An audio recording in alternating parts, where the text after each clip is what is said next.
நான் ஒண்ணு உங்களை கேட்கலாமா? நான் எம்ஜிஆரோட தீவிர ரசிகர். எம்ஜிஆர் அள்ளி அள்ளி கொடுத்தனாலதான் இப்ப மக்கள் மனசுல இடம் பிடிச்சிருக்காரு. தளபதி தம்பியவும் எங்களுக்கு ரொம்ப பிடிக்கும். ஆனாலும் அரசியல் வர்றதுக்கு என்ன தகுதி இருக்கு? மக்களுக்கு என்ன செஞ்சிருக்கீங்க? மக்கள் பிரச்சனை ஏதாச்சும் தெரியுமா? சும்மா உங்களை நம்பி எப்படி நான் ஓட்டு போடுறது?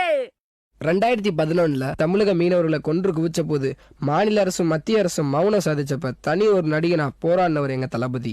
2017 நீட் தேர்வினால் உயிரிழந்த மாணவி அனிதா வச்சு அரசியல் பண்ணவங்க மத்தியில சத்தமே இல்லாம வீட்டுக்கு போய் தன் தந்தையிட்ட போய் ஆறுதல் சொன்னவர் எங்க தளபதி.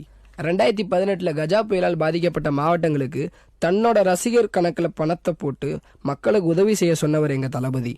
ஸ்டெர்லைட் இஷ்யூல உயிரிழந்தவங்க குடும்பத்துக்கு நேர்ல எந்த ஒரு விளம்பரமும் செய்யாம ஆறுதல் சொன்னவர் எங்க தளபதி. இன்னும் நிறைய இருக்குமா?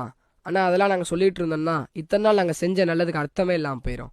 நம்பி ஓட்டு போடுங்கம்மா, கண்டிப்பா நல்லது செய்வோம். டேய் வாங்கடா போலாம். தம்பி தம்பி கவலைப்படாதீங்க, எங்க ஓட்டு தளபதிக்கு தான். இனி என்ன தயக்கம்? தளபதி மக்கள் இயக்கம் தமிழ்நாடு நிற்கும், உலகமே வியக்கும். இனி